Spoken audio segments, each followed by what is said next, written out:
welcome to the Maybe Pile podcast.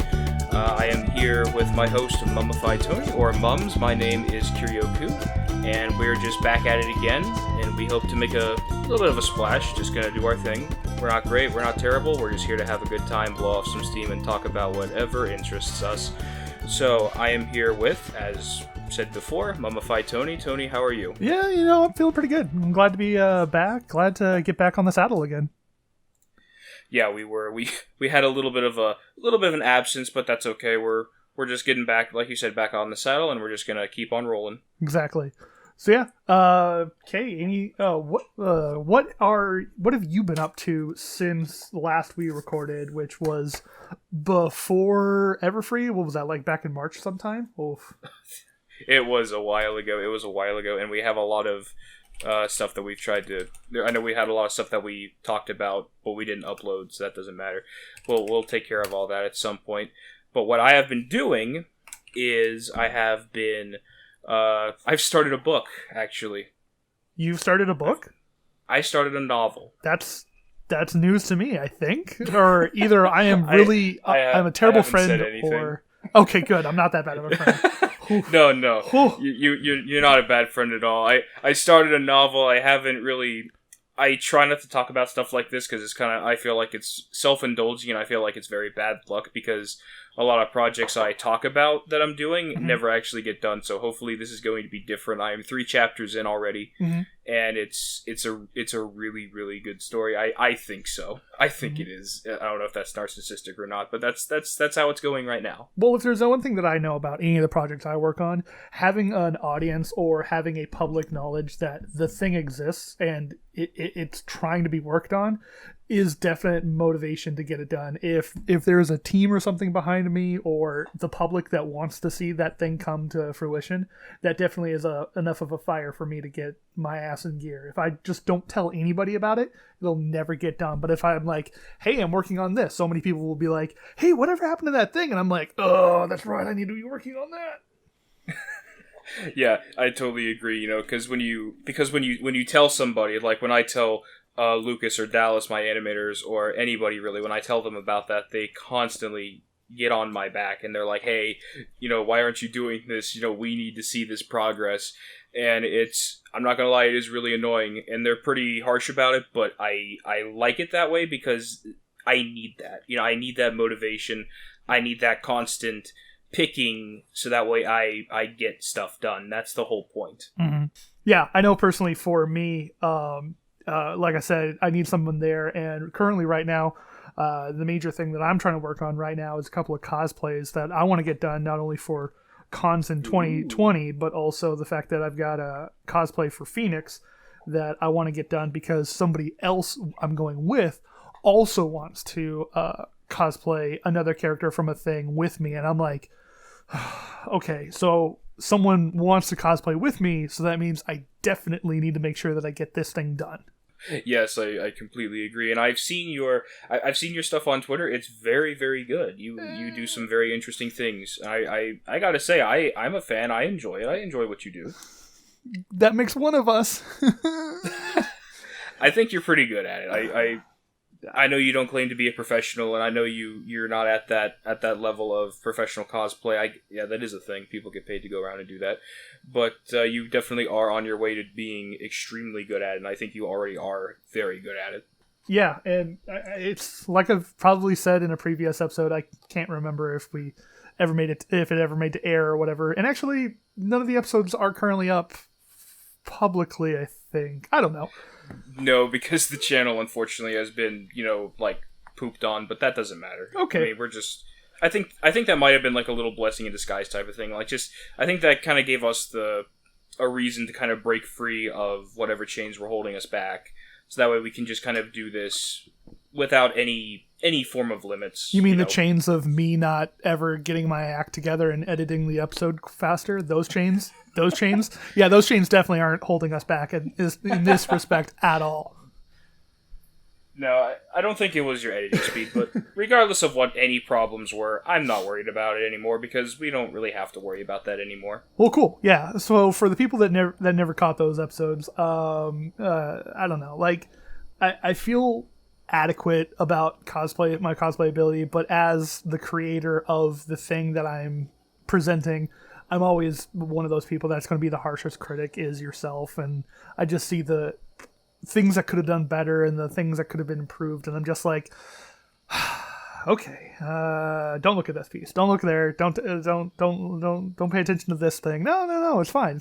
Oh, thank you so much. I look terrible.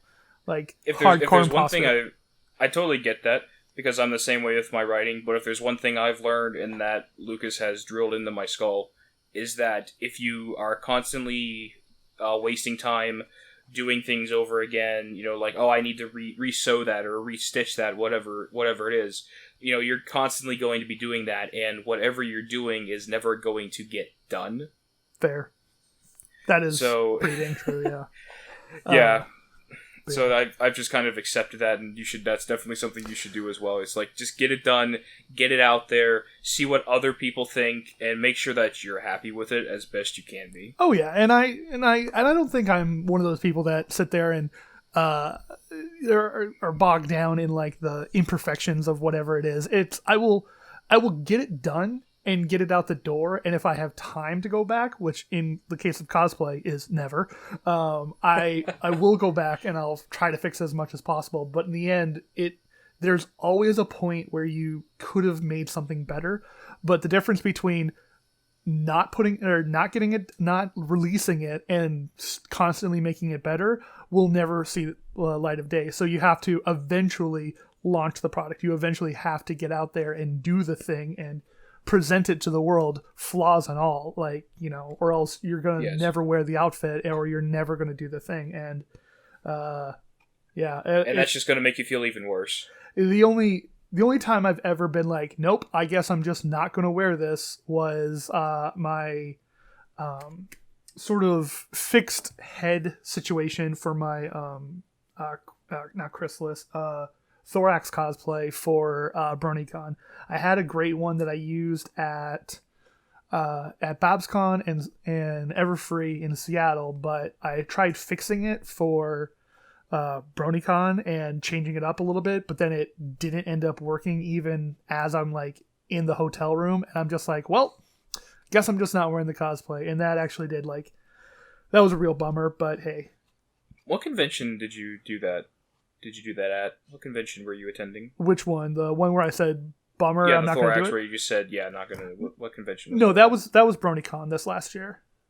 Okay. Yeah. I think I remember you saying something on Twitter about that, and I think I remember that. Yeah, I mean, it's like, I got two or technically 3 cons out of it, because I did wear it for a day at Phoenix Comic Con, but if there's one thing I've learned, it's like, you can cosplay My Little Pony outside of pony cons, but if you're not like photo accurate to the Equestria Girls movies, nobody will know who you are, especially if it's a character, in my case, that I think was only in 10 episodes, I want to say, in the form that I was dressed up as. And it really is like, you're walking around and it's like 0 people said anything about my outfit. Oh yeah, they liked the horns and whatnot, they thought it was really cool looking, but nobody knew who the character was. And I'm like, well, that's not pony cons for you. Are you talking the green thorax, the good thorax? Yeah, the moose thorax. Okay, that one. I'm trying to think about how many lines he might have actually spoken, and I'm like putting season 9 and everything into this, and I think he's only had maybe like 2 pages of dialogue across the entire series, possibly. He hasn't really had that much, not even screen time. He hasn't had that much screen time. So, like, he hasn't had much screen time, let alone spoken lines. I think he's been in the background a couple times when they show the changelings, and that's about all. As of citing mlpfandom.com/wiki/thorax, he is in 10 episodes where at least one appearance where the character is the focus of a shot. And then, as opposed to a slight role where at least one appearance of the character is focus of a shot without spoken dialogue or narration. So this is a speaking and focus of a shot. So he's been in 10 episodes. Okay. And that, I guess, might Sounds be about including 3 episodes. Oh, yeah. 3 episodes where he's plain regular. He's the old regular changeling. Yeah, the black body, the blue eyes. Yeah. Or his crystal pony form. Right, the Crystal Hoof. That was his alias, right? Crystal Hoof. It's beautiful. It's beautiful. Beautiful indeed. Yes. His mead mugs up to Spike for coming up with that on the spot. Crystal Hoof. Yes. I guess we can dive into this a little bit. The series is Generation 4, I suppose, is officially over now. The what? Generation 4 of MLP, I suppose, is officially over now. Yeah, it is. I'm not caught up. I'm trying to blast my way through Netflix, okay. but I understand. I kind of get what happens at the end of the final episode, and I'm like, yeah, that kind of tracks. Well, I mean, if you've seen that final image, which has been circulating like just crazy. Everybody standing together, and Spike's big, and the whoever the hell pony kind of like runs away and scampers off with everyone else. I'm like, I really don't get. Sorry for jumping in. I don't really like Spike's body. He looks like some type of weird version of Kronk, but that's just all I'm going to say about that. Well, Spike's body doesn't like you. so yeah. I guess we'll just have to be at that impasse then. I don't know. I haven't seen the episode, so really, I don't feel like I'm qualified to comment on it. But if I mean, it's been presented before in the show that yes, dragons do mature and progress, as it were, towards other things and puberty and all that stuff. Outside of, just normal greed expansion. So maybe, X amount of years, whatever it is, has led to Spike slowly develop a little bit faster versus, like, his nothing of a development over the last 8 seasons. I'm pretty sure the only reason they gave him wings was so that Twilight did not have to carry him everywhere. Yeah. Sure. I mean, I've been saying it since I, started watching My Little Pony, is that I wanted to make a Spike cosplay with some wings so that way I could do it, but at the same time I didn't because he didn't have wings, and I was like, all right, fine. And then I stopped cosplaying Spike, and next thing you know, they gave Spike wings, and I'm like, son of a bitch. Yeah, I remember that was the first time we met was when you were doing that Spike cosplay. That was the first time we met. Yeah. You had the neon green beard, which was actually really cool. Which I still use for my icon for a lot of stuff. Yeah, I mean, it looks good. Yeah. Like the green hair, the green beard, I think it looks pretty damn good, but that's just what I think. Yeah, it's... What color would you rather it be? Oh, I'm fine with it being what it is, but at the same time, I'm kind of done enjoying green. I'm like, no, I'm done. Let's go. Let's move on to just natural hair / I vote done coloring. Hot pink. I've done hot pink before. I vote purple. I have a bad relationship with someone who did purple a lot, and I'm like, nope, I'm not going to do that. Well, we're just going to yeet on away from that subject then. Anyway, so yeah, it's fine while it lasted. It was okay to do whatever, but I think I'm seeing. It's more that I'm noticing the damaging effects of having colored hair versus my natural hair growth, because I saw a picture towards the end of my stint in Seattle, Washington, that I had a longer beard, and I'm like, ooh, there's some serious length behind this, versus now where it's I notice that I'm not growing at all. I'm not gaining beard. I'm just kind of stuck at it because it's constantly breaking or falling off. And before the comment section gets inundated with, well, why don't you try doing this? No, trust me, I am taking care of it. I am doing all the proper protection and whatnot for both my hair and my beard. But at the same time, it's only so much shampoos, balms, and conditioners can do for you. So just agreed. I got it. Yeah, it should be just fine. I mean, if you're doing whatever you need to do to take care of the situation, make sure your hair stays in good condition. I'm sure you're fine. Yeah, it's just I see little green dust bunnies run, skirt across the tile floor, and I'm like, ew. All right, get a dustpan. Yeah. Your natural hair color looks fine as well. Yeah. Hey, whatever. It's nothing crazy. But anyway, so what else have you been up to since our Everfree episode? Oh, not a whole lot. I think I have really dedicated myself to this book, like, big time. I've literally been staying up until, like, 8 a.m. in the morning, just 8 a.m. in the morning, no shit. 8 in the morning just to, put the finishing touches on, like, the last couple paragraphs, and then it's like, it's like, okay, I need to go to bed now, but then more inspiration comes, and you're like, oh shit, I need to write this down, and then it's like a snowball effect, it just keeps going. It's like, it's weird, because it's like, the more exhausted I get, the more good ideas I have, or at least ideas I think that are good, and I just have to keep putting it in, Mm-hmm. Well, as of recording, audience, it is currently 10:22. October 22nd, and that means NaNoWriMo is coming up, so you know what that means, right, Kay? I have never heard of that. You've never heard of the National Novel Writers Month?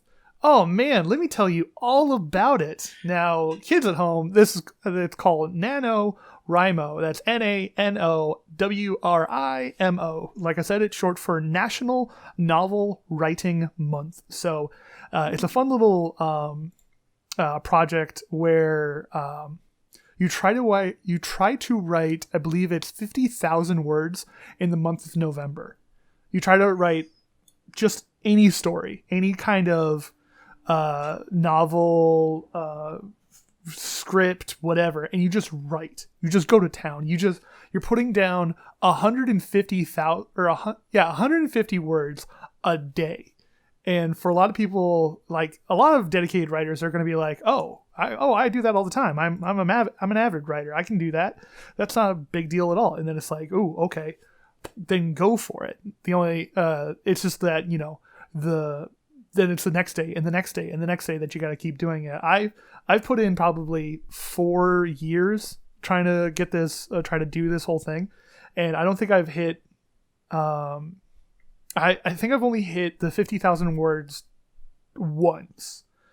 And that was like real close. I got it like almost 11 o'clock the last day of November, my time, a couple of times. And I'm just like, ugh.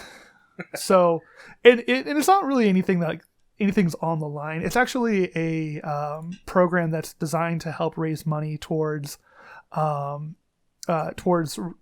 encouraging writing in schools and whatnot, and trying to get help build new writers and whatnot, and kind of help expand the writing world and help get kids into into writing itself, not just the website or the project. And it's all about, like I said, just helping writers all over the world, all over the country, and all that stuff.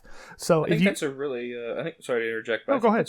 I think it's a very good idea. Really, I literally had no idea that was a thing, and I wish that was I don't know how long it's been going on, but I wish I would have either known about it, or I wish it would have been a thing, whichever came first, when I was in high school, like 4 years ago or whatever.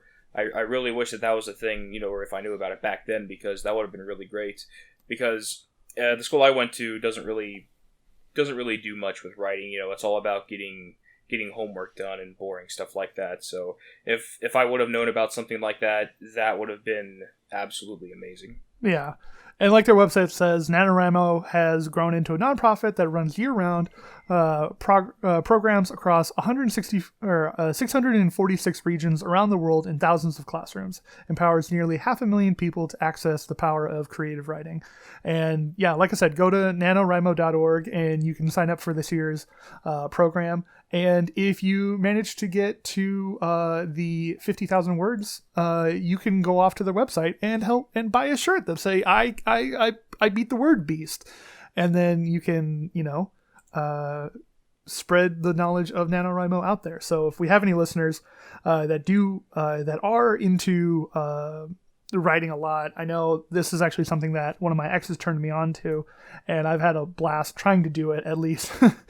Keyword trying, because like I said, I've only managed to hit it once, and just it's all about trying and just getting into that rhythm. And just like, for me personally, it's like, okay, I'm home, I'm doing the thing, I've got to write. I put on the soundtrack for Donkey Kong Country 2 and I just go, because Donkey Kong Country 2 is roughly around an hour and 20 minutes, hour 25-ish. and it's got no words going on in it. It has absolutely nothing going on, and I kind of get into a zone where I don't have to worry about, actively listening to it, because I've heard it 1,000 times as a child, that like it was the number one game I played when I was a kid, and I just go with it. And then I even I have a playlist actually that I constantly go back to for it, that it has a bunch of like other video game soundtracks and whatnot on it. Right. So I can completely understand that, because I do the exact same thing. I get on like a playlist or some type of mix, whatever that I'm really used to listening to, and I just let it loop until I'm done. Yeah, and it's amazing. And a lot of people sit there and they go, "Oh yeah, lo-fi hip hop beats to study to," and I'm like, "Yeah, but that's too like quiet and too soft. It's like it'll put you to sleep, versus like a video game soundtrack from back in the day that has like 0 words to it. That actually is like, and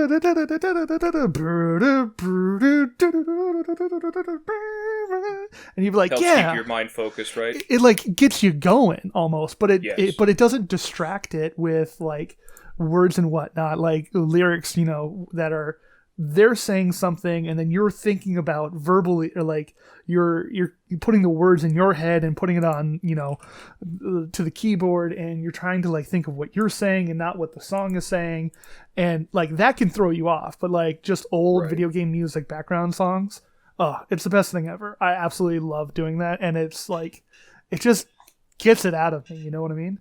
Oh yeah, I don't know how this is going to compare, but for some reason I find myself loving the I don't know how you pronounce it, the even polka, whatever it is, that one that Hatsune Miku is famous for. I listened to the VSNS remix of it, and I actually, admittedly, I do the Nightcore version. I know Nightcore has a very, very bad reputation, but it's actually, this particular type of Nightcore is not like Alvin and the Chipmunks cover. It's actually, they gave it a really good fast-paced beat. And they sped up the song, but they didn't. I don't know how to explain it. It's like they didn't make the pitch any higher, but they just sped up the song a little bit, and they just sped up the beat a little bit. Or I think they added their own. Either way, I do the Nightcore version of the Even Polka VSNS remix, and I do the hour version, and I'll listen to it like probably 2 or 3 times. So I'll sit there for 2 or 3 hours.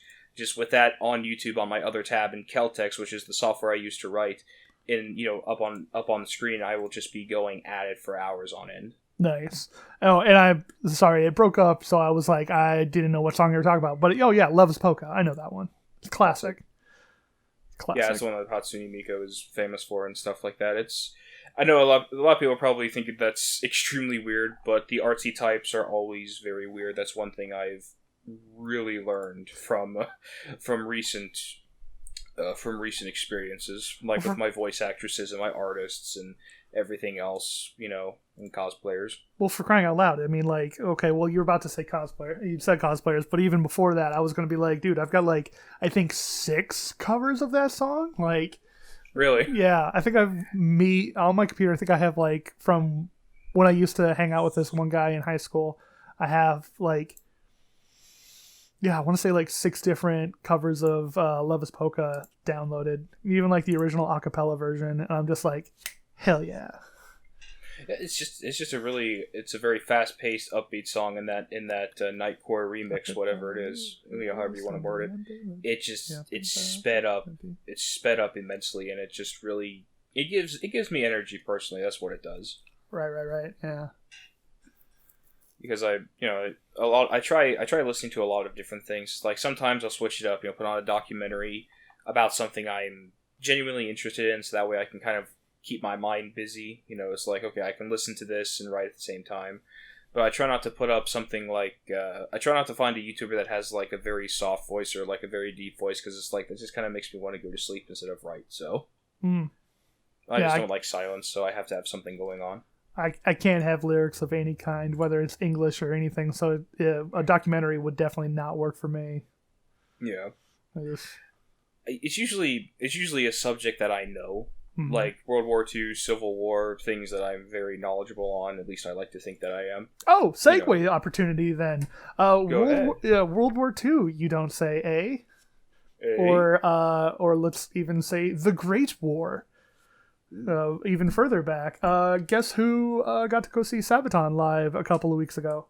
I saw you post that, you lucky dog. How did that go? How was the show? It was so good. They had Hammerfall opening for them, which is another Nice. Swedish kind of power metal band. And I'm like, hell yeah, guys, let's get this.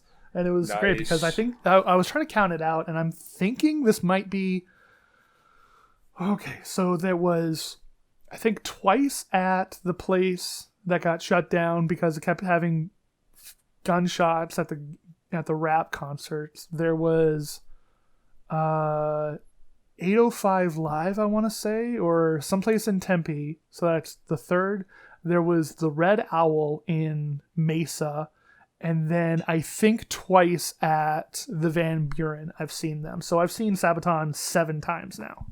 That is awesome. Unfortunately, I've never seen them live. Oh, sadly. It's so much fun. Like, the last time all other times except for the last one, they've always started with Ghost Division, and it's such a good opening song. Just them being like, do do, or like some kind of like slow, like high stakes kind of sounding melodic intro, and then that was the and I'm just like, that was the first song I ever heard of them. That is the first one I ever heard. And I've been hooked ever since. I love it. I absolutely adore it. I do have a few Hammerfell songs saved in my playlist as well. I do enjoy their work. It's so good. And I'm just like, it's so good. Just like all of it. And it was great because like on the way there, I was like, you know what? I don't want to listen to my regular music. Let's just get power metal all the way to the concert. And it was like, oh yeah, great, let's do this. And then I'm sitting there listening to Powerwolf and Sabaton, and I'm just like, hell yeah. And then I'm like, oh yeah. I didn't really. I think I had like maybe one song of Powerwolf saved on my Spotify list, but then I like got to Sanctified by Dynamite, and I'm like, hell yes. I think the first song of theirs I heard was Incense and Iron, and I adore that song. I love it. It's great. It's not exactly fast, but it's extremely powerful. Yeah. It's extremely powerful, and I think one of the favorite songs of theirs that I enjoy is Army of the Night, and I fell in love with that one as well, and now I have like a bunch of their albums downloaded onto my playlist, and it's awesome. Yeah, it's so good. And then I'm just like, one band that I've always like really wanted to go see, and I know will never happen. I've got to go find the new band, and I can't remember what it is. It's like Swords and Witches or something like. But like, I got really into like Blind Guardian as a kid. And I'm just like, oh man, this is so good, and just like listen to their music, and I'm just like, hell yeah, like story power metal, and I'm just like, yeah, that's the best stuff, man. It's so good, get to going, it's just, yeah, and then I got in the pit, and I shoved some people around, even though Sabaton's not that much of a pit band, you know, they still had a little bit. I'm like, yeah, get in there, and I was like, yeah, nice, so much fun. Awesome, that is amazing. Have you ever heard anything from Ailstorm? I have. I don't know. They're fine. I've got a couple of things saved, but honestly, I don't know. Like, the gimmick kind of wears thin after a while with them. Yeah, I understand that. I know that they cater to a very, very specific group of people. I mean, like, yeah, I like pirates, and I dress up as one for the Renaissance Festival every year, but it's just like, yeah, I get it. Yeah, we're gonna drink, and then we're gonna go do this and yard and stuff. I'm just like, I'm okay. I don't know. There's only so many times you can hear Mexico. You know what I mean? Yeah, I can definitely see that. Actually, I've never seen this song on their Spotify, but my favorite song is "You Are a Pirate," and I know it's like that cover of like that song from Lazy Town or whatever. I think. And but they just add that metal touch to it, and I absolutely love it. Even though it's like a minute 15 long. 1 minute, Yeah. 15 seconds, I think. That's gotta be like my favorite. But if I had to choose like a full length, I honestly don't know. I don't want to say Drink because that's everybody's favorite. I don't know. Oh god, I know if you said the lyrics, I would recognize it, but It's literally just drink, drink, drink. That's all the lyrics are for Drink because it's drink. What am I thinking of? It's like piracy's a crime and crime doesn't pay. We go home poor at the end of the day. That's how Drink goes at first, and then it's just chanting Drink for like 3 minutes, however long the song is. It's really good though, and I like the video. It's really good. What's the video I'm thinking of? They have like, what is it called? The Kraken. That was a really, really old one from them, I think. I think that was before they. Oh, Keelhaul. Keelhaul. I don't think I've actually watched that video in full, and I don't think I've actually heard the song in full either. So I'll have to listen to that one and then see what I think of it.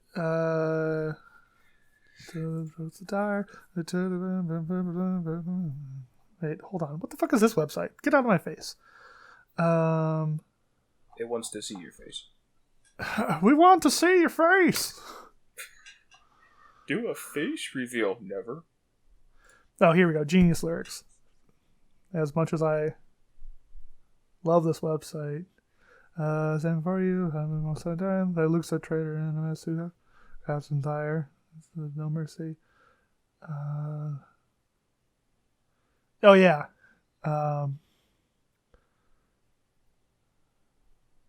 Oh, okay, yeah. You're, wait, what am I thinking of? Am I thinking of this one? Something, you're screwed, something. Oh, Shipwrecked. Shipwrecked, maybe I'm thinking of that. Yeah. Like, hey, you're something, hey, you're screwed, Red Death, I think they said is coming for you, Red Death. Red Death, Sunburn or something. Yeah, nope, this one. Yeah, that's the one I'm thinking of. Never mind. That's a pretty good one. I recognize this one a whole lot better with the thumbnail to the music video. Never mind. I'm good. Yeah, Shipwrecked is really good, and I think it was Kraken or something. Kraken wasn't like the greatest. I didn't care for the video, and I think that was before they found their.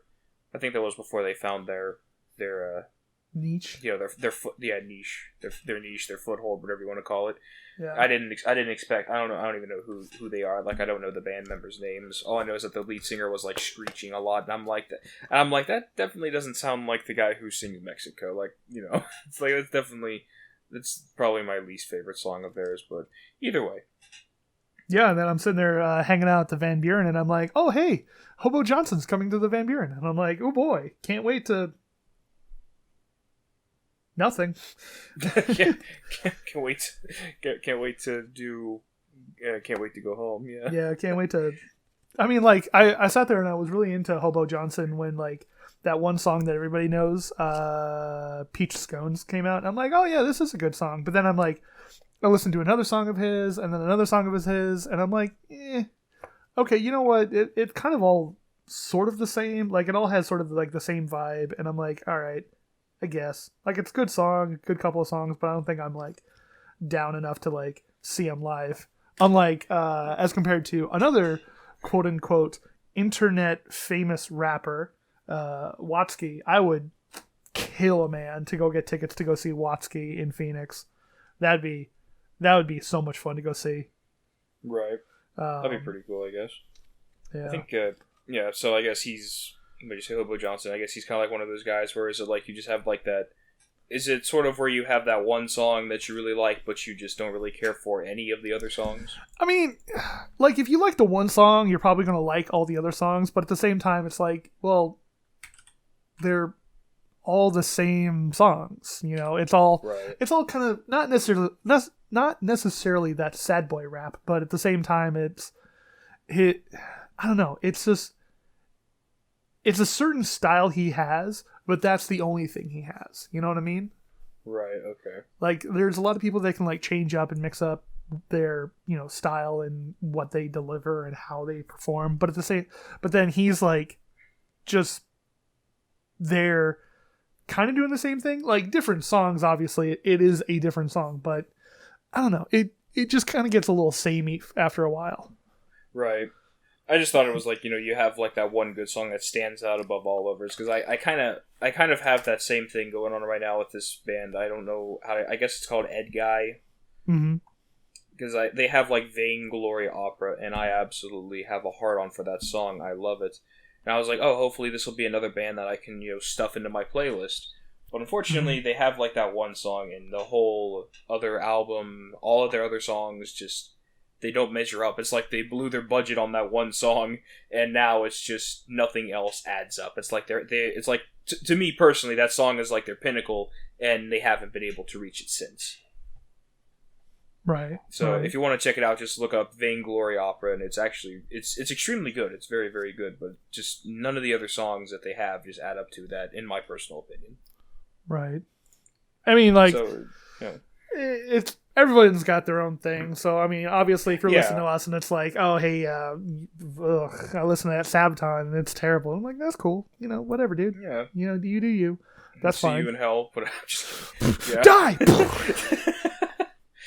So yeah, I don't care. Some people like it, some people don't. Actually, you're like the only other person that I know of that actually enjoys Sabaton, because everybody else that I know is just like, not into that type of metal. And I know there's like a fuck ton of different metal genres. I don't even know what kind of genre of metal you would distinguish Sabaton as. Oh, it's power metal. Power metal? Yeah, power metal. It's just, Right. I just get confused. Like, do they call it? Is it historical power metal? I don't know, because sometimes. Yeah, sure. You could call it historical power metal versus fantasy power metal or demonic power metal. There's obviously subgenres within subgenres within subgenres. I mean, that's always going to be a thing. And like, I don't know. I don't know. My buddy, who's kind of a little bit of a history nut, a little bit of a gun guy. He was into it, and then he told me about it. I listened to it. I'm like, yeah, this stuff's pretty great. And when I was like in a really heavy like metal like mood and phase, and then as like music trends changed, I kind of started looking more into electronic stuff, and then eventually into a little bit more rap stuff. But like Sabaton's always been one of those bands that I'm just like, hell yeah, let's do it. Let's get this going. Yeah, I can totally hear that. And then it was actually funny because my buddy was like, hey, they're coming to town. And I'm like, oh, yeah, we should totally go see it, obviously. And then he was also like, also, we need to dress up as Sabaton when we go to the con Sabo 10 in, it used to be in Glendale, but they moved it to Phoenix. But there's a con called Sabo 10 Con in Phoenix that also is there. And me and Steve always joke around about the idea of like, us going to it dressed up as members of Sabaton, or as Sabaton, and maybe like wear like stupid cardboard tanks and whatnot, and like run around the con and be like, oh yes, we are here, we are Sabaton, we are here for a Sabaton con. That would be hilarious. Oh, it's so good. I would love to see you record that and upload it. That would be hilarious. And just go running around the crowd going, whoa, whoa. You'll see, because we come out here and we decide to have fun in Phoenix, Arizona, or something. I don't know. That would be funny, though. It would really be funny. It really would be. It'd be good. Maybe next year when I have more hair. You'll have hair. But go ahead. It was funny actually because we kind of planned like half of that, because we did. I did end up ordering a pair of black and white kind of snow camo pants, and I bought a black vest, and I was gonna do it up, and I was gonna wear the aviators, but Amazon screwed me, or at least at the time I thought Amazon screwed me, because they're like, oh yeah, 2 days shipping, and I was like, okay, let's do this, and it wasn't like 2 to 5 days. No, it was supposed to be here on Wednesday, and I'm like, the package isn't here, and then I like finally the con happened. I'm like, I guess I'm not wearing the pants. And then it's like, I got home that night and I'm like, all right, this was supposed to be here. Where the hell is it? And I looked and I'm like, oh, United States Postal Service, not UPS. And I'm like, I'm an idiot. It's been delivered to my mailbox. And I'm like, all right. Oh, okay. And I got one of those like communal boxes here in Arizona where like there's like 10 houses in the same spot. So boxes. It's like, instead of having like a mailbox on your house, it's like a mailbox, kind of like the blue ones that sit on the corner near the post office, but it's gray, and it's got a bunch of little doors, like at apartment complexes. Like a PO, like sort of like PO boxes, kind of, I guess. Yeah, except it's not like in a building or anything. It's just on the side out there. It's on the sidewalk next to a couple of other houses next to the park. Yeah, I totally get that. It's kind of like a apartment complex mailbox room. Yeah. But Yeah, I not a totally get it. room, and it's like maybe 10 or so, and then there's a bigger box on the bottom that's locked, but that, whenever there's a package delivered to that's too big to fit in your slot, they put in the bigger box, and then they put the key to that box in your mailbox, so you get your mail, and you're like, oh, I've got a key. Oh, I have a package. Okay, so you grab your key, unlock the second box, or the second mailbox thing, and you get your package out. That was an explanation that should not have had to happen. Well, we're just talking about going to a box and getting a package. How does communal mailboxes work? Well, let me sit down for a while and let me tell you.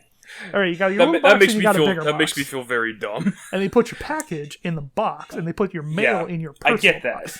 Yeah, I totally get that. And then there's a key to the big box that they put in your mailbox. Yeah, I totally get that. I wasn't saying I don't understand. Okay, so there's a mail system, right? So there are people who take postal services, like letters and envelopes. Okay, an envelope is a small...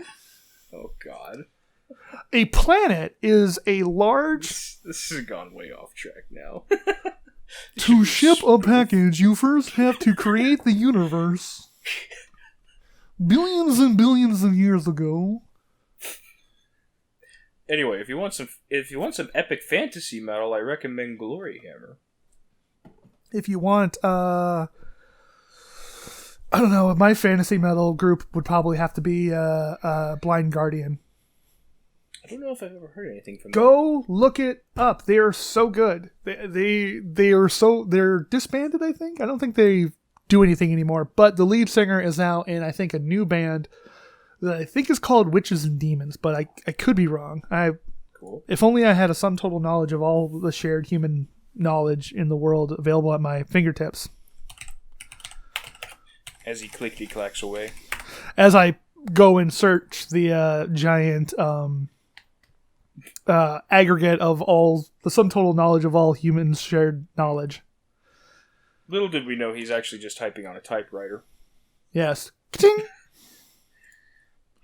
So I guess while you look that up, I guess moving on from music, something else I wanted to throw out there.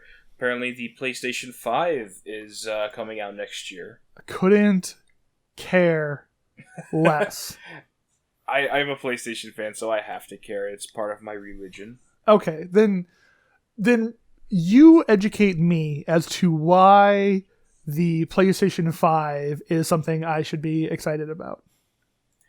Well, backwards compatibility for one thing, and that seems to be what a lot of people are very excited about. How far back?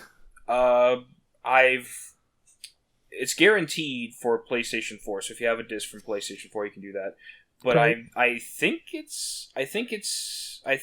now that they've said it will go all the way back to the PlayStation 1. Okay. I believe that's... Is that confirmed? I don't know if that's confirmed, so don't quote me on that one, even though I know you will. Is any backwards compatibility confirmed? Yes, PlayStation 4, I believe, has been confirmed, yes. So if you have, like, PlayStation 4 discs, you can play them in the PlayStation 5. Okay, I get you now. That part is confirmed, but I do not know if it goes all the way back to PlayStation 1, but I have heard some people say that it will. If it does, great. I don't have any PlayStation 1 games or PlayStation 1, but I have several PS2 games that I would love to revisit. You know, because everybody's just dying for, you know, another playthrough of the Black Buccaneer, am I right? That's a PlayStation joke. Black Book of...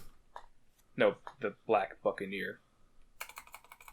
It was a very, very, very shitty pirate game. Black Buccaneer. Legend of the Black Buccaneer. I should add that. Legend of. Yeah, there. Yeah. Legend of. I should add that. PlayStation 2, Legend of the Black Buccaneer 2, now coming out. It's like, why would you do that? No, I'm just kidding. That's not gonna happen. If it does, hopefully it would actually do something. Somebody crowdfund that to see what happens. It would be kind of cool to play Vice City on the PlayStation 5 without having to buy it again.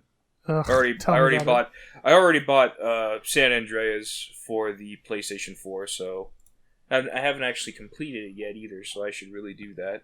I only played 3.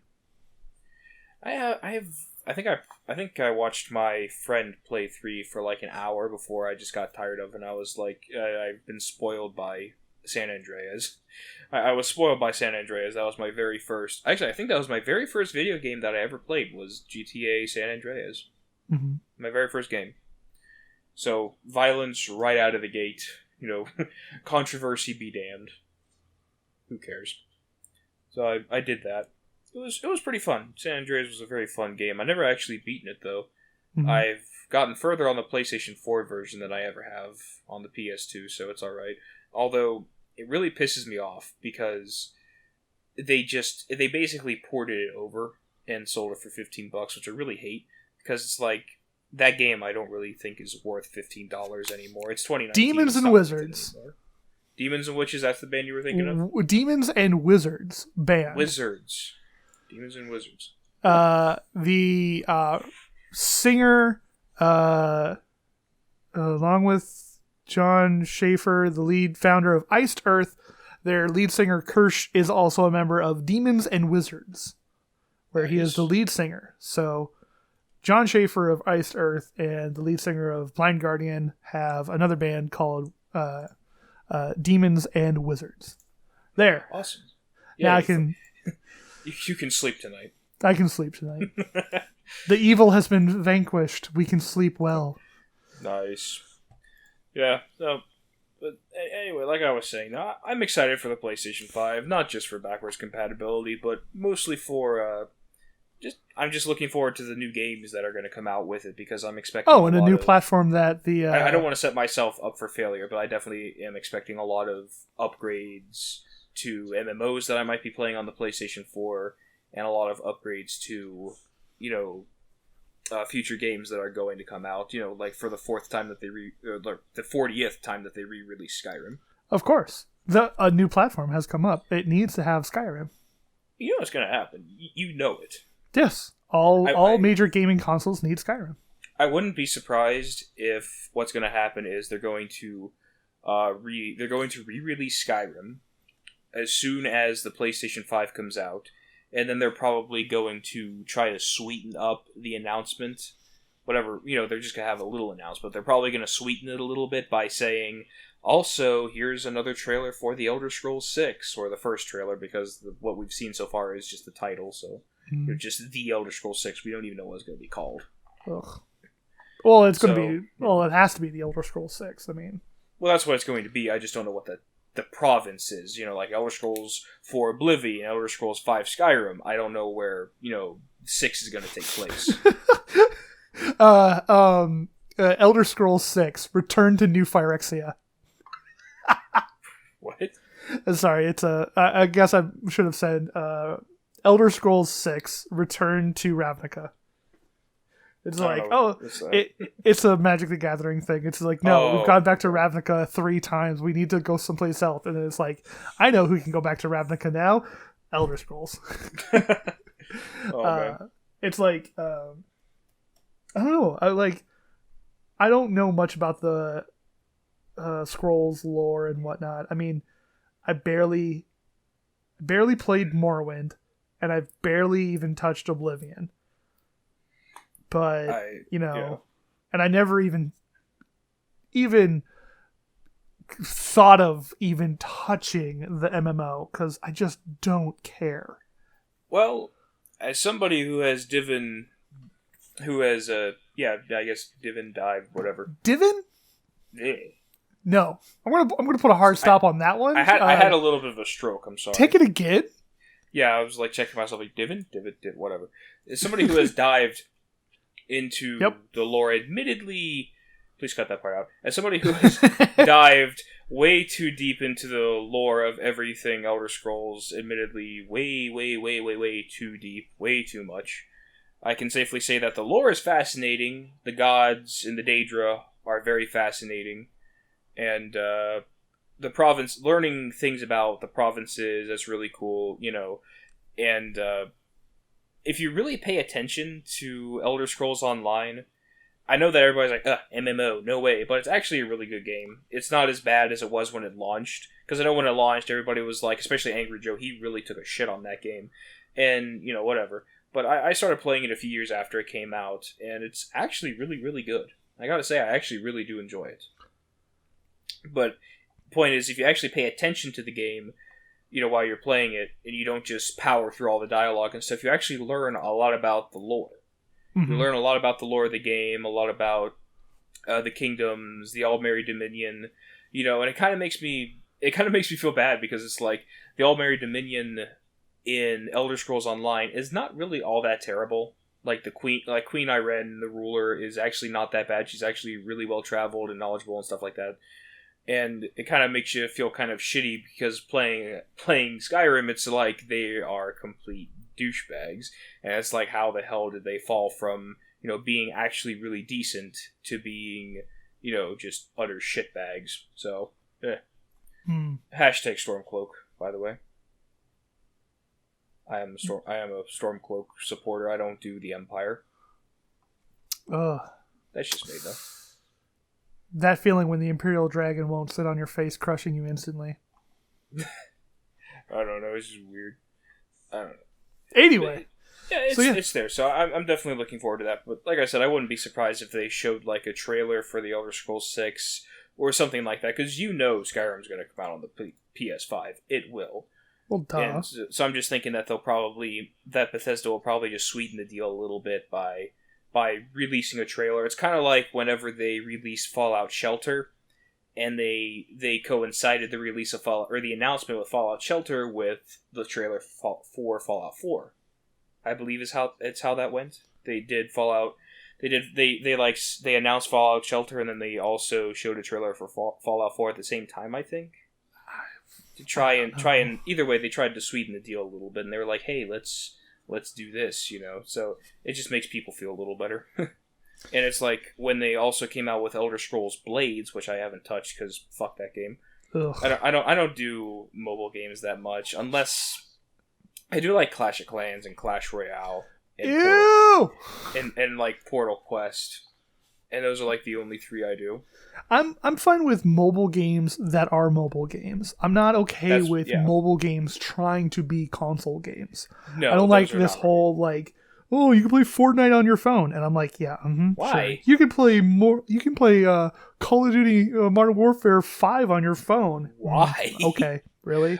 Why do I want to play a shooter that I'm going to need this massive screen, like a full screen, like a monitor or a television? I'm going to need a full screen if I want to actually play a shooter. I need to see what I'm doing.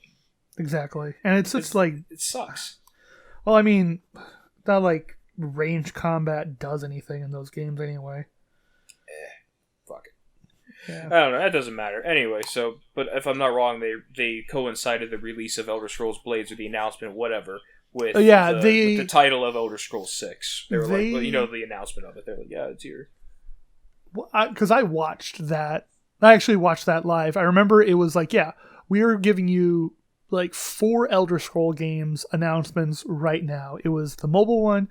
It was the Skyrim, whatever the latest thing was for that. VR or Legendary Edition, something. Tom.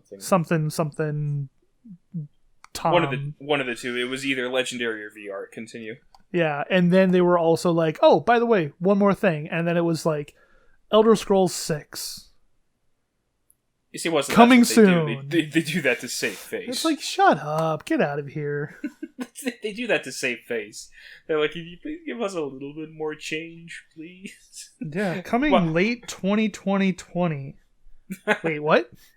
Yeah, it'll be here sometime in the next 100 years. Thank you, Tom. At some point. Hey, Cliff, do you have anything? Nope. Good. Great. Wouldn't expect you to. I don't know. It's just really something. Of course, you have the ever-present blunder of Fallout 76, which has gone... I don't know if it's gone somewhere. I don't play it. I'm afraid to play that game.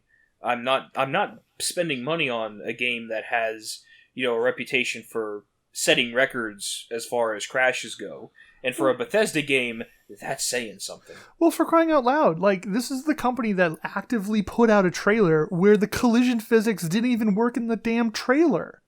they didn't. Like, I remember like, I've harped on this every time anybody talks about how great Skyrim is. And I'm like, please, the first trailer or the first teaser that they were mass producing or mass releasing out to the public had a video of some dragon, like, swooping up and then crashing through the ice or whatever. And the dragon touches the ice and he almost gets half a head into the ice before the ice actually breaks. And I'm like, this is not that, bro, like, what are you doing? It's not okay. Yeah. Like, you're releasing this is supposed to be advertising your product, and blatantly in this video you're showing that things aren't as real as they possibly could. You could have, like, physically manually adjusted that in the thing. You could have, like, adjusted the hitboxes or something. You could have made, a trailer look better. Like, go look at everything that, like, Borderlands has done with their trailers using in-game assets to recreate these scenes. Yeah, it's not always indicative of what the real gameplay experience is. Like, I'm not expecting that, like, one of my buddies is going to be sitting there shooting on foot while another person drives by in one of the vehicles. I'm like, no, the vehicle sections are always better done in vehicles. You never want to be on foot in those things because it's just pointless at that point. Right. You have a mildly better gun that has unlimited ammo versus your gun that you actually have to pay to get ammo for. What am I going to pick? Oh, jeez. I don't know. It was just like, whatever. It's insane. I don't know. But I'm not sure if you're talking about the Skyrim trailer, like, right when the dragon did not go through the ice in time. Yeah, it was something, I don't know. It was one of those trailers. I think the point of it, I guess they were trying to use in-game assets, I guess, when they made that trailer, obviously. Either that or whatever. No, just like real footage. Yeah. Or, yeah. Yeah. I don't even think game companies do that much anymore. Like, using in-game assets. I think Borderlands 3 might have done it. I don't know. Mm-hmm. But I think the only thing that kind of pisses me off is that a lot of AAA game publishers will just pay another company to create this beautiful trailer all out of CGI, and the game doesn't live up to that. Or a video game company outsourcing entire chunks of their video game to another company. That a la Deus Ex or Human Revolution. Never played the game, so I don't really. I know what it is, but I've never played the game in full, so I don't really know if I'm qualified to say much about it. Yeah, Human Revolution. Okay, so it's one of these stealth espionage video game, cyberpunk, future, yada yada, whatever. Right, like Hitman in the future. Yeah, sure, why not? Not exactly on the nose, but close enough for our conversation. Okay. It's like you can spec out an entire build meant to have non-lethal, 100% stealth, and you can get through the entire game, except for the bosses. The bosses, you have to just unload whatever rocket launchers you found, all the lethal stuff that you couldn't use. You can't use non-lethal on them at all. You can't subtly take them down. You can't sneak up to them at all. It's just all of a sudden, plop, you found me. I'm going to stop you here now. It's like, thanks. I just spent 3 hours crawling through vents and, stunning people and shoving them in said vents just to turn around and have this big fat guy that's going to try to punch me with his super arms. Like, come on. Don't do this to me. You're completely and totally breaking the entire experience of the game. If I wanted to just barrel through a game and just mow down everybody, I'd just go pick up any other game. But you're specifically building a game for stealth and whatnot, and now you're completely and totally flipping that and going, well, if you want to beat this boss, you really should have only done one option. And it's like, great, I'm so glad I stockpiled all my rockets and the biggest gun in the game. Damn. Blah. If you really want to, I guess if you want a proper stealth, I guess either do Hitman or Assassin's Creed, whichever one that may be. Yeah, but I don't really care about stealth games to begin with, so it's not like something that I'm like, ooh, I gotta play my stealth games. I gotta go play Thief, Dark Assassin, or Metal Gear or something. I'd be down for Metal Gear, just because it's like it does something different with the concept. I mean, this was like that's extremely true. Yeah, sci-fi, cyberpunk sort of thing that has classic roots into classic PC gaming with like the original Deus Ex, and then also was it System Shock? No, I don't know. Just like a lot of like classic old PC games, you know? It's rooted in like more history with PC gaming versus like, I don't know, Assassin's Creed that's just a yearly release from Ubisoft. Yeah, admittedly, Assassin's Creed really has gone downhill. I've never really played it much. I think they released like one of the DLCs for free one time through PlayStation Plus, and I got like partway through it, and I don't know how the physics work, how the mechanics work, nothing, and it's just not interesting to me. It was like a DLC for Black Flag or whatever. And I was like, oh yeah, cool, Black Flag. That's actually one of the few games that are interesting, in the Assassin's Creed franchise that interests me. And I tried that little mini DLC, and it's just like, not my thing, not for me, I prefer my RPGs, really. Yeah, and it's just, you get it. I totally understand it. I totally get that. So, so PlayStation 5, I know you don't really care about it, but I'm just excited for it. I just want to see what it's like, see what new games are going to come out for it, see what if any different spins or twists that some publishers might put on old games, just to see what happens. I'm pretty excited for it. Yeah. Then they have I guess they're calling it the Xbox 2, which is also coming out. Like just damn it, Microsoft, you disappoint every time. I am fine with them calling it the Xbox 2 at this point. I am perfectly fine with them calling it just the Xbox 2, because what have we had? We've had Xbox, flat stop, nothing after, Xbox 360, Xbox One, Xbox One X, Xbox One S, One XS, and then I'm like, what are we doing here? What does any of this mean? This is so wrapped up in nothing but hyperbole and bullshittery that it's like, what are we doing here? Who are we trying to impress? PlayStation just looks a little bit antiquated, yes, with its 1, 2, 3, 4, 5, and it's like, okay, we get it. But if PlayStation suddenly turned around tomorrow and said, this is the PlayStation Xperia, let's call it, like something like flighty and floofy, whatever, it's like, okay, cool, I guess. What are you guys doing? It would feel weird, but at least it's in a system that we can track and go forward and say, yes, it came this, it was this, and then this. And then I'm like, great. Yeah, I mean, I totally get that. Honestly, I wasn't even talking about the title. I'm just talking about the system as a whole. I've just never really been interested in any of the Xbox consoles. The games don't interest me because I was growing up a PlayStation kid, so Xbox has really nothing. I have no passion for it, but it's like the games I actually want to play that would be on Xbox are also on PS, 4, 3, 2, whichever one I have, and the Xbox exclusives, Halo and Halo and Halo don't interest me in any way, shape, or form. But hey, the Master Chief Collection is coming to PC. I am beyond pumped for that.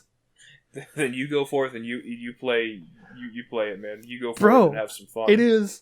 I can play Reach on my PC. I can play Halo 3 on my PC. I could even go back to 1 and load up a LAN. Oh god, I hope they have LAN support. They better. They have got to.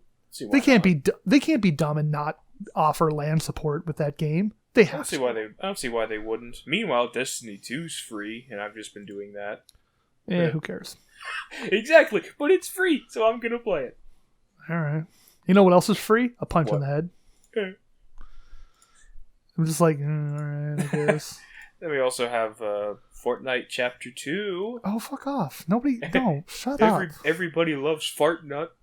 And then apparently something's going on with League of Legends, and there's a bunch of stuff going on with that, but it's just, I heard they're making like a a new battle royale thing, and Of course they are.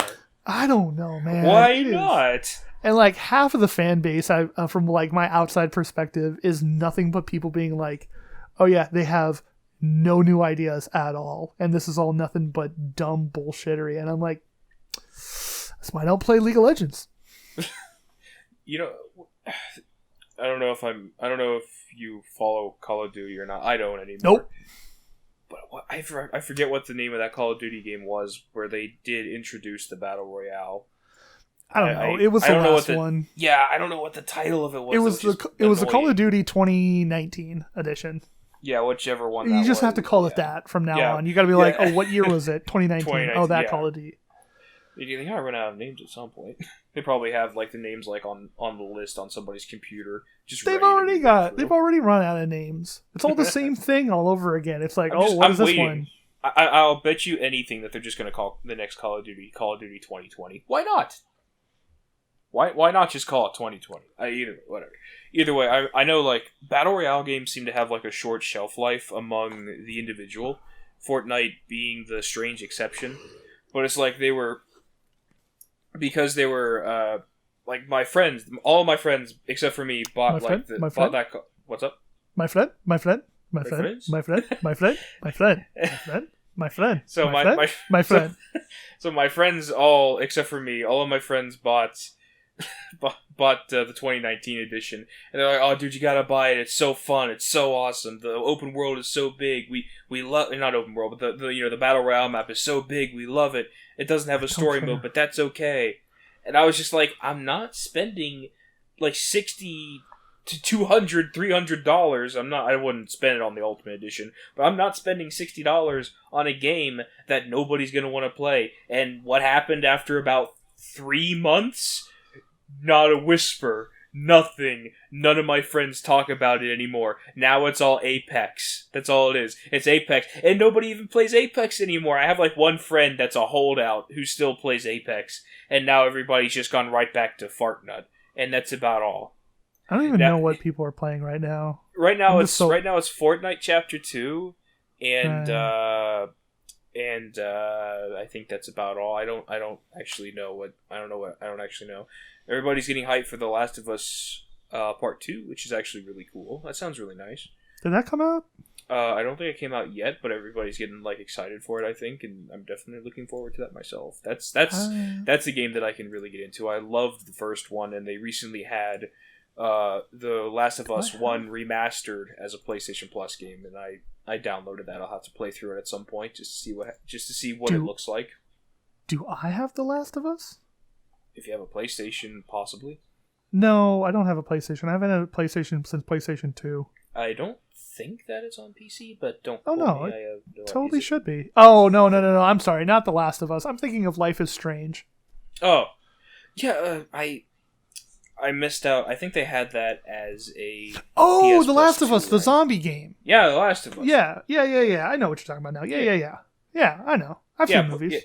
Part 2's coming out, so everybody's getting kind of psyched for it. So I'm definitely going to grab that. But going real quick to mention Life is Strange. Unfortunately, I missed my opportunity because at the time I wasn't into those games. So unfortunately, I missed my opportunity to get that game for free. But I did finish and love Beyond Two Souls. Amazing game. Beyond Two Souls. Love Beyond Two Souls. Amazing. Beyond Two Souls. I know that. Why do I know this? It's just Beyond Two Souls. It's not Love Beyond Two Souls. I just say I love the game Beyond Two Souls. But it's really good. Same guys that made Heavy Rain. I think they're the same guys that made Life is Strange, I think. Sure. I'm just going to agree with you. I have no idea. But I do know that I do wholeheartedly believe it's from the same people that made Heavy Rain. Now, I'm assuming that I'm just spewing a bunch of misinformation that people are going to blatantly point out and tell me how much of an idiot I am, but I do not care how much of an idiot I am. I just do my thing. If Kiryoku is wrong, please @ him on Twitter. No context, just tell him you're wrong. You're wrong. I say a lot of wrong things on Twitter, I'm sure, but I don't care. I get angry on Twitter a lot for some reason. I need to not do that. I need to walk away.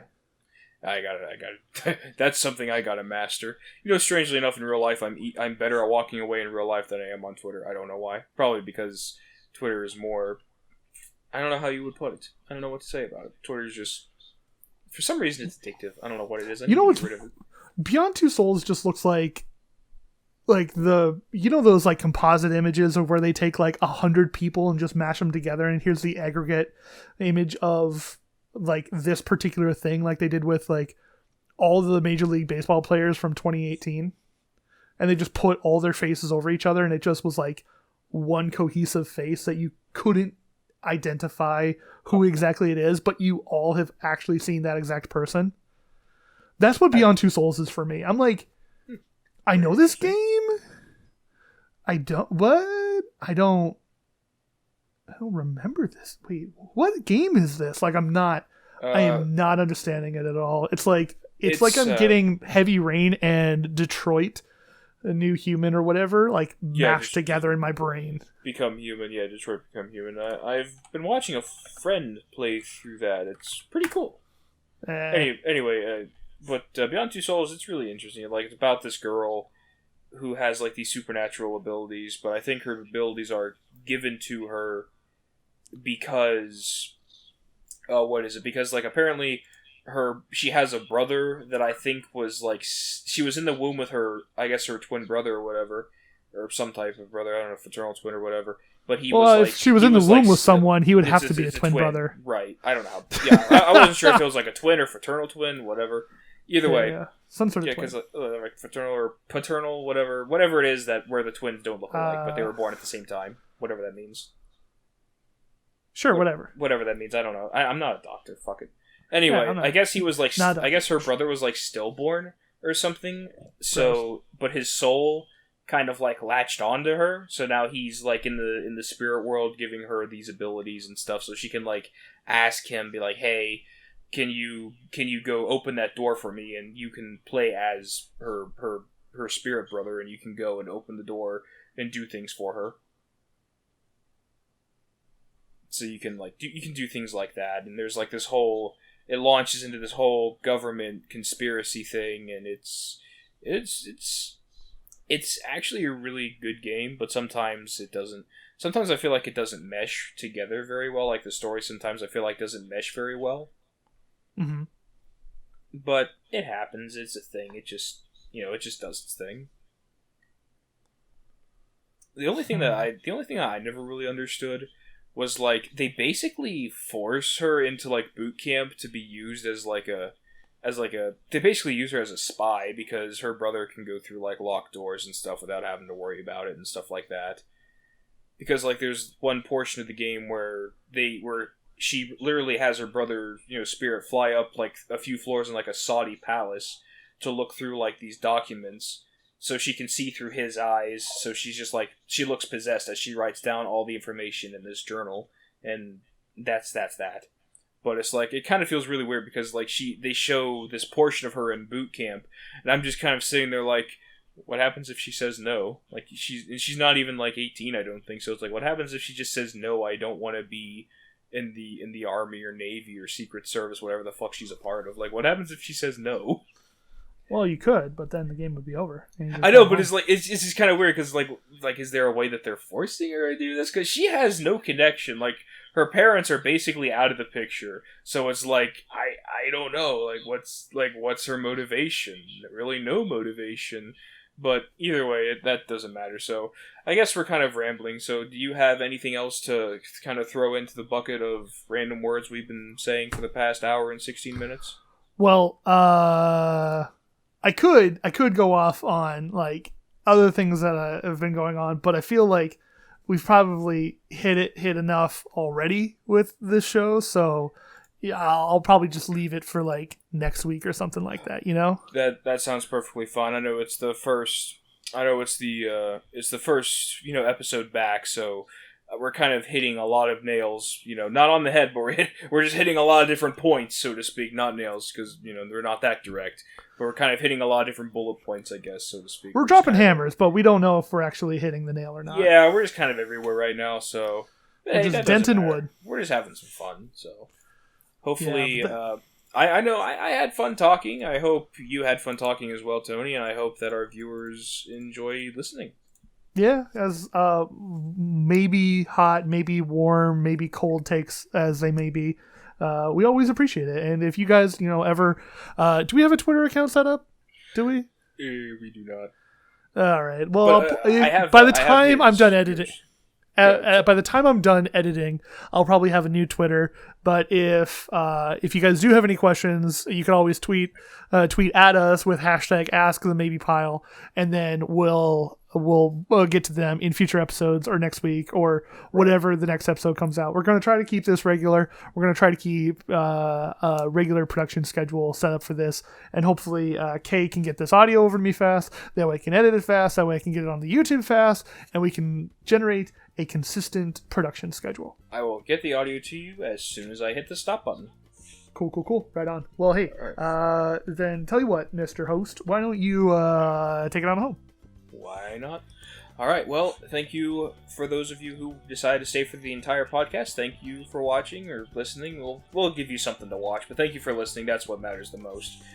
And you can... Like I was trying to say, I threw Tony here's. I threw his Twitter onto the channel, so you can go to the channel. It'll be in the description box below as well. You can just go somewhere, get his ad in mine as well. I guess I'll have mine there as well. So you can just do that and let us know if you have any thoughts, opinions, anything you want us to discuss in future episodes, like Tony said. I'm just pointing to him because he knows more about this than I do. But either way, it's just the first episode, so I'm just a little shaky to be back, but I'm glad. So yo, kid, mention the hashtag one more time. Give them the hashtag. The kids love the hashtag. Hashtag what? What hashtag? Hashtag the Maybe Pile Show. Let's just do hashtag the Maybe Pile Show. You know what? Add us, throw that hashtag our way, and we'll have a conversation. And I think with that, we're gonna end it here. Thank you, everybody, and have a good one. Bye.